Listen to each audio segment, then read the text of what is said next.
Dear viewers, a very happy new year to all of you. Most of you have complaints about the vehicular traffic in Bangalore City. But do you know that some improvements have been undertaken? To speak about the measures that are put in place, I have with me today the Additional Commissioner of Police, Mr. Praveen Sood, to talk about all that. Warm welcome to the show, Mr. Sood. Thank you, Deepak, and And, Happy New Year Happy to all New your Year to you viewers. too. All your viewers. So, do you think the traffic situation is going to be better in the new year? Well, that's a very difficult question to answer. But all I can say that about 6 months back when I met you uh, and your On this viewers show. on the same show, we had told a lot of things which will happen in next few months or next Mostly few about years. the plans for Mostly we talked about the plans. Okay. And a lot of things have started rolling in the sense they have started happening in the field. But then it is in too initial stage. But few things which can definitely be seen and noticeable, like more and more traffic lights, more and more standardized signages, more and more gantries, more direction boards, more painting on the road, and certainly more and more surveillance cameras, more than 80 surveillance cameras, so all these things. But then this is a continuous process, incremental process, and as I said, 2-3 years is the framework to bring the things to order. Okay. What people may expect, particularly now, is that it's not about the money that you need to worry about. It's basically cooperation from the public. Both the things. One is that, see, let me clarify. The traffic problem is not something which is only connected with the traffic department. There are more than 20 agencies which directly or indirectly affect the traffic adversely or positively, like BBMP, BDA, our metro, BWSSB, BESCOM, everything is related directly or indirectly to traffic department. Now, one problem is that the traffic situation improves when the infrastructure comes. Traffic police can only enforce the traffic. See, what is the role of traffic police all over the world? To enforce, to bring orderliness, to regulate, manage the traffic. But the traffic speed or traffic congestion is largely connected to two things. One is the infrastructure creation, which is a thing of a long gestation period. Now all agencies are working, whether it is flyovers or road widening or elevated roads, it's happening. It takes 2-3 years. Second thing is creating a mass transit system so that the private vehicles, the number of private vehicles on our roads decrease. Isn't that wishful thinking? Because you know very well that in a city like Bangalore, particularly, people would rather travel in their own cars, because traveling in their own cars is not just for comfort, it's also a matter of pride and a symbol of prestige. It's a prestige issue, unfortunately. But this is not something which is utopia. I'll give you an example. Mumbai has a population of 1.3 crores and has only 18 lakh private vehicles. Okay. But it's because there was a culture like that was started. It's not only culture. It's a very strong mass transit system. Okay. In Mumbai, So almost people do not have an option but to actually travel in the... they don't want to. They would love to use suburban trains. 90% of the Mumbai people use suburban trains, in addition to the buses. And therefore, you are able to take so many actions connected to decongestion in the city. For example, half the Mumbai autos are not allowed because there is a parallel system available. That situation does not exist in Bangalore as on today. Okay. But imagine the situation now. Metro. Okay. Metro is coming in about 3 years time. I'm talking of the complete metro, which is about 33 kilometer, the first phase, east, west and north, south, what we are talking. It is designated to carry about 10 lakh people a day. Okay. Now, even if we imagine that 2 people use a vehicle on an average, actually it will be much less than that. That means about 5 to 6 lakh vehicles go off-road. Okay. So, bringing the number of vehicles... It could also be coming from the buses, right? It could be. Because you may be emptying the buses and putting them into the metro rail. That will be very unfortunate. Yeah. That will be very unfortunate when one public transport system vies with another public transport system or competes with another public transport system. But what is the objective of metro is that it should take people off from two-wheelers. But even now, you have very good buses. You have these Volvos, and which are like 5-star buses. But people don't travel in them not because the buses aren't good enough. It's because they know the kind of delay that they have to go through. Because if you're on a bike, you can really go wherever you want. You can even travel on footpaths. Correct. But you cannot actually take a bus on a footpath. If you could, you would have done that too. That's really very, very saddest. That is the saddest part of the story. Okay. Now, one thing, the bus system is highly inadequate. And second thing, which you rightly said, having a transport system is not sufficient. It should be efficient. People should have certainty when he will get the bus, where he will get the bus, and for which place he will get the bus. Okay. So, metro gives that kind of certainty, which a bus system does not give. There, you know that the Absolutely. train is of there. Of course. Metro by itself is not sufficient. It needs feeder services. Okay. We need multimodal system. But the most unfortunate thing about Bangalore is that even when you have metro, to reach the metro station, that you need to walk it up, or you need to take another mode of transport, or maybe there may be clogging to that destination also on the roads. Maybe it is once again not a very planned thing, because maybe we think the metro is going to solve everything, but quite contrary to that, you may have a lot of traffic blocks and clogging all around the station, and that may also cause a lot of problems. That's why I said metro by itself does not solve all the problem. Okay. This is a part of the solution. To some problems. No, this is a part of a solution, but this is not a complete solution. Okay. So infrastructure, metro, that is any kind of mass transit system, and a feeder service. After all, people need to reach a metro station from their homes. But the most important thing is it's not just the infrastructure. It is the coordinated or integrated, right?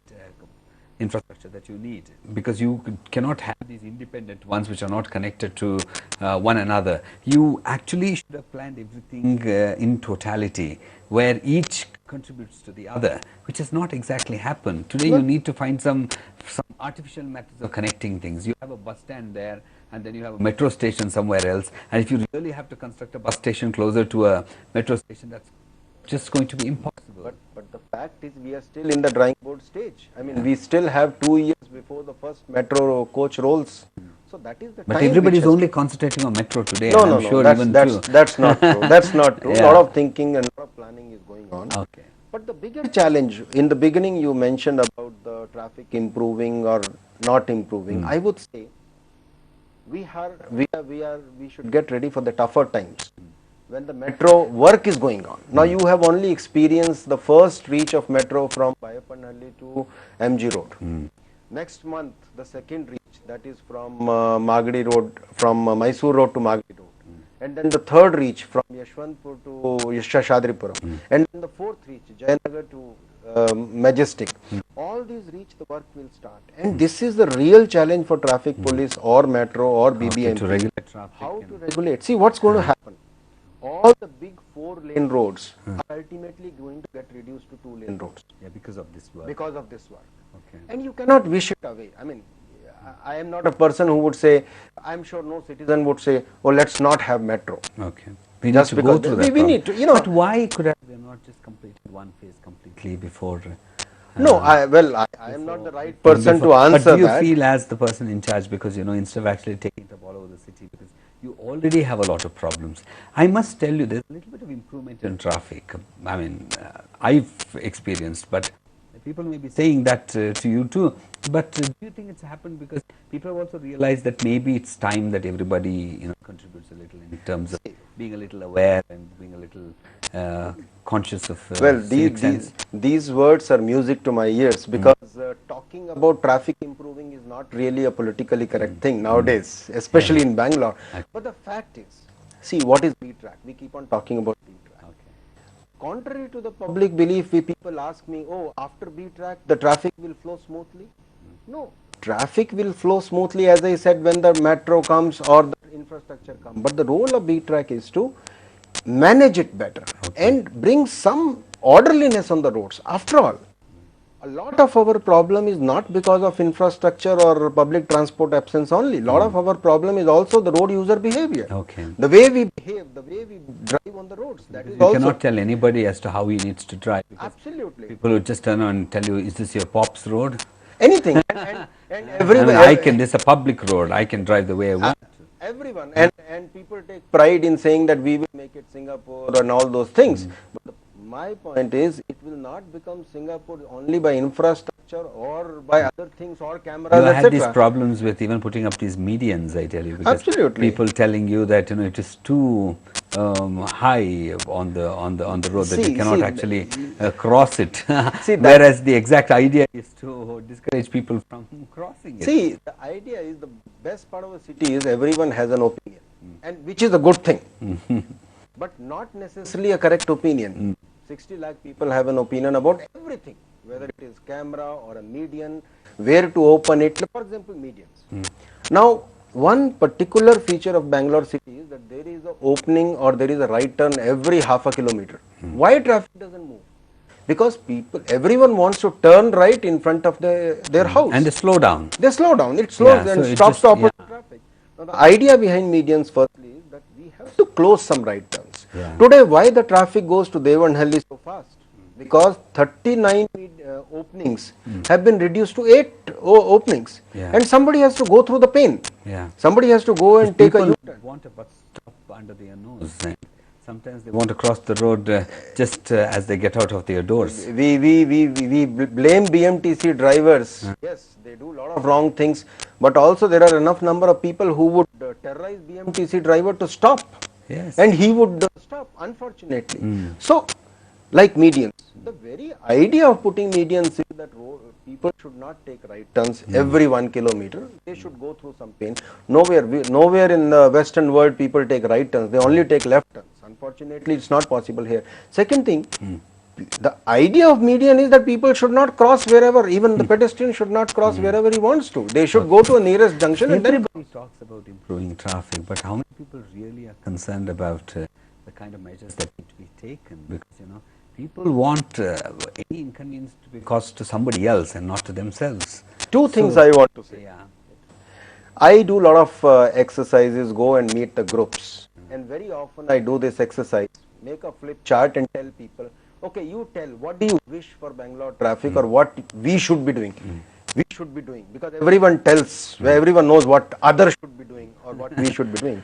And the list is very long. The wish list is, it can go, I can talk on for half an hour and people will say, you should do this, we should have this, I wish, etc., etc. And then the second chart is what I can, as a citizen, what I can. And after 2 or 3 things, there is silence. So, this is one exercise which says everything. We all know what others should do. A two-wheeler driver finds fault with car fellow, a car fellow finds with two-wheeler, a two-wheeler finds with the auto driver or BMTC. This is always the other man's fault. It's always the other man, and everyone has very clear idea what others should do. I am not trying to say that the suggestions or the feelings or the opinions are wrong. But opinions or the suggestions should not end at I, me, mine. We have to think in a holistic way. That is one thing. This country boasts of a very ancient civilization, but the most unfortunate thing is that we don't even respect the pedestrian rights on the roads. Because first of all, we encroach the footpaths and we don't allow people to walk, and we are not very sensitive towards the needs of old people, and we still talk about Bangalore being a very modern city. Isn't that unfortunate? It's very, very unfortunate. 3 aspects I would like to say. First, that I must admit the whole policies are largely motorist centric. We keep on talking of widening the roads. We keep on talking of signal free roads. Now, because tomorrow you may actually have very large and wide roads and very few buildings also. And signal free roads. Only roads and traffic and nothing else. Now, I personally feel that the signal free concept is antithesis to right of life. Unless you create adequate facilities for pedestrians. So the whole policy, for example, when you talk of road widening, invariably it is at the expense of footpath narrowing. Now either the road can be wide or the footpath can be wide. Now we are unfortunately eating into the space of footpaths, whatever is left. Now, whatever footpath is also there is either encroached, not only by public and vendors, but by government. Everything of government, whether it is Bescom transformer or it is Shulabh Shauchalaya or it is some other common facility, is coming on the footpaths. And because you have people defecating and urinating and Absolutely. spitting on the roads, I mean on the footpath most often, that it is actually suitable for people to be walking on the roads and stuff on the footpath. That is what is happening. And who are the people dying in the road accidents? Largely pedestrians. Because they are not walking on the footpath. They are not walking on the footpaths, and we have And not. it's very uncomfortable for women to walk on the footpath because every 10 meters you have somebody urinating there.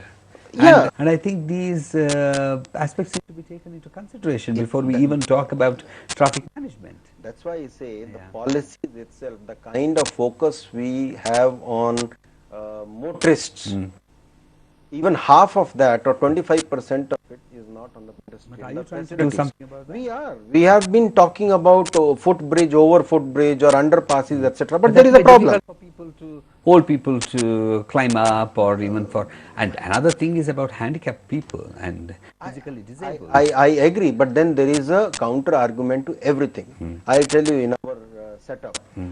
If you make a footbridge, people have difficulty in climbing. If you make an underpass, people say it will be used for all criminal activities. So what do? I mean, if you make allow them to jaywalk anywhere they want. If you make escalator, as we have been talking, the government has been talking, tomorrow the question of maintenance will come, and I am not very sure whether it can be maintained after 1 year or 2 years. Maybe, yes. The point is, rather than debating about these things endlessly, we need to do something. Rather than, we look for perfect solutions in imperfect society. But rules alone don't suffice, right?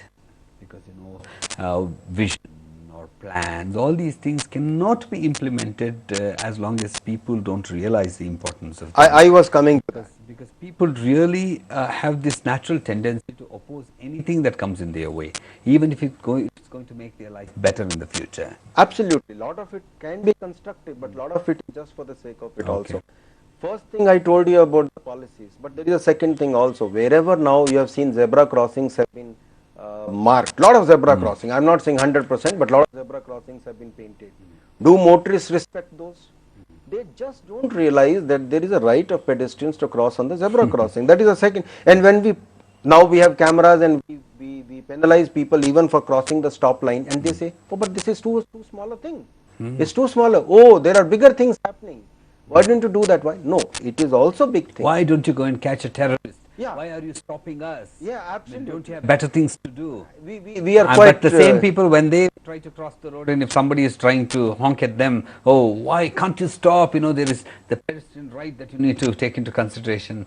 I think you can never please everybody. You cannot. Particularly, don't you think that we are quite used to violating norms and Unfortunately, because this has happened for too long, so the change is very slow. Have you ever realized that most of this problem comes from even those little educated and more educated people, and actually the poor people respect these things much better because at least they have some fear of law, whereas the educated people think that they can argue and get away. Problem comes from every quarter. Every quarter. I will not be able to pinpoint a particular one, whether it is pedestrian or it is auto fellow or it is lorry fellow, because everyone contributes. But then, let's not forget that there is a very large number of law-abiding people also. Let's not condemn everyone. But we don't respect them by recognizing them, right? Because we normally are bothered about people who violate and who don't respect these rules. But if you are taking these people into confidence, those people who respect rules and abide by norms, it would be a better thing, because at least they would be encouraged more to engage more people in this. That's why I say the citizen bashing is not the right approach, because large number of people follow rules. They promptly pay their fines if they do wrong. They admit it. So there are good and bad motorists or the road users everywhere. The bad ones are conspicuous, right? That's the problem. No, unfortunately, as you said, our system only chases the bad ones, and we do not recognize the good ones. And also, it is always a delight for people to watch some motorist arguing with the policeman. Oh, that's so common. Everyone has an opinion. It's a pleasure to see that. Somebody getting into a verbal duel with one of your constables. People don't say that I didn't do wrong, but they have a reason. They try to justify for everything. and which is very unfortunate. But so your cameras have been helping you to a great extent. To great extent, great extent. Today, you've been able to control a lot of things because people have this fear that they cannot just argue and get away. Because You have to see to believe it. I invite people to visit our traffic management center, and you will see the 80 places where cameras are there. Without a cop, the behavior has improved. And it's a delight to see how people stand at those junctions, how they even without a cop. Even without a cop. But you have good monitoring system. We have 24-hour monitoring system, but let's not forget the purpose of cameras is not only to watch people. The purpose of camera is, ultimate purpose of camera is to collect data about traffic. After all, how do we design the signaling system? Everyone says better, more efficient signaling system. But for that you need a lot of data about the vehicle population, about vehicles, in what time, how many vehicles go. So that is the ultimate aim of these surveillance cameras. That technology will be putting, and but which will help. Also trying to put in more cameras, right? All we are. We already have 80, and we'll be going up to 160 by the end of this financial year. That's March. What are the other things that you're doing? See, technology-wise, cameras. We said we have almost put about guns all over. Oh, that is all there. I mean, those who have people gone. Are quite scared of speeding on the Devanhalli road because of your. A lot of people have experienced. But then, I tell you, when the Devanhalli was to open, everyone, including the media, said, "Oh, whether we will reach Devanhalli or not." Somebody said 2 hours, 3 hours, 4 hours, and I was saying right from the day one, the issue is not how fast you reach it. The issue is how safe you reach. And today the problem is people are speeding up to 120, 130. I mean, no one complains of reaching Devanhalli in time, but how safe and at whose cost? There are people staying on both the sides of the road. Do you know that first month after the airport opened, 30 people lost their life, first 2 months. The 30 people lost their life, and that figure has slowly gone down to about 2 or 3 in a month. Because actually people have stayed away. It's not because the motorists have improved their driving. No, it's both way. The very not a joke, but very ironic. One thing that the people who were staying on both the sides, they were taken by surprise. So a lot of education, lot of awareness went into it. And second thing, the very strict enforcement of speed limit. Now a lot of people are unhappy. Why 80? But I said even in Singapore, they don't allow you to travel beyond 80. And we have to be realistic. The kind of roads we have, the kind of openings we have, and the kind of other users we have on the road. After all, the same road is used by people who live on the side of the road. The house is here. His school of the child is on the other side. They have to cross, and unfortunately, and they need to cross also. And they need to cross. The shop is here, the house is here. Because we cannot just, like you said, be bothered only about the people who need to travel by planes. So a lot of people and disadvantage the other common people. A lot of people said, why 80 kilometer? The question is whether 80 or 120. The difference that it makes to you is only about 10 minutes. But difference it makes to the people who stay there is of life. So we have to be considerate towards that. What about dangerous driving, and particularly drag racing and boys getting into this wheelie? See, this drag racing, wheeling, a lot of people say, oh, it's a good sport and all that thing. I never said that it's not it's a bad sport. Football is a good sport, but you don't play football on the main road or public roads. You go to the football ground. You want to do drag race, you want to do the wheeling, go to a driving track. Go to but you don't have driving tracks. But that is not my problem. You need to talk to people who can make a driving track for you. All of you can get together and make a driving track somewhere. Imagine a situation. You're going to do it on a road where other people, unsuspecting ones, are traveling, and suddenly you hear some bike rooming past you, and then it is very, very dangerous. Not only for other people, but for the drag racers also. The kind of roads we have, everyone knows that we have potholes, we have sudden turns and all kinds of things. Inspectors have very slow bikes. And how do they chase these very We don't want to chase. We don't want to chase because my fear is the kind of mentality these drag racers are. Either one of my officers will lose his life, or if some of them skids, which will invariably will happen, they will lose their life. So we have no intention of chasing. At the most, we just try to block the traffic. But after this recent incident, have you taken some measures to stop such absolutely sports before also illegal sports rather on the roads? It's not a sport. It's on the road. It's on the road. It's not a sport. sport at all. It's a sports elsewhere. Please do it. I have no objection. Earlier also, in fact, large number of cases we are booking. But then, it's a cat and mouse thing. Okay. It happens between 12 to 3 in the midnight. Now you can't have police, and if you do it on Cubbon Road, if the police is on Cubbon Road, now we have mobile phones, everyone has. It takes 10 minutes for them to organize at nice road. If it is a nice road, it takes 10 minutes to, if police is there on the ring road. Ultimately, we can't play this cat and mouse game.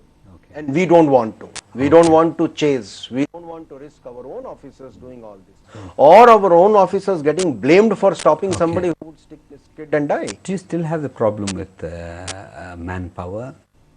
No, we have, see, manpower problem is something which no additional commissioner can say that I don't have, or any police officer can say that I don't have a problem. But then, why we are introducing technology? Basically, technology is introduced to augment our strength. I'll tell you, a lot of people say, why all these signals? They say we were happy with the cops. No, the question is, the very fact we cannot afford to keep policemen at every junction. That is why we are putting the signals. The purpose, now people say that, oh, traffic slows down. But as traffic additional commissioner, my objective is not to speed up the traffic only. The speeding up will happen when there is a flyover or when there is an underpass. Our traffic should move orderly, one by one. All four directions should not enter and create a jam, one by one. And therefore, when you are putting a signal, a junction which was managed by 4 policemen earlier is managed by 1 policeman. Ideally, there should be no policeman. In nowhere in the world you put policemen where there is a junction or signal, because people would follow rule by there. But here, if there is no cop, red means nothing. Red means red, stop if there is a cop standing, and if the cop is not there. So, but what happens when we free 3 policemen? We relocate them in the outskirts where there is no police. Half the Bangalore outskirts had no police. Manpower better. Absolutely. Like Whitefield area. Like Whitefield and some beyond Marathali, there was hardly any traffic police. Today we have a full-fledged police station. We have a traffic police there. Electronic City had no traffic police. Today, after all, the people who stay there also have a right to be organized. And that is the purpose why we introduced technology. We have almost come to the end of the show, but before ending, I would like to ask this staple question that we need to, particularly with regard to the traffic management and the traffic department, the complaint people have about corruption. Yes. You have something to say about that, right? See, I'll be naive to deny this problem. Corruption is like cancer.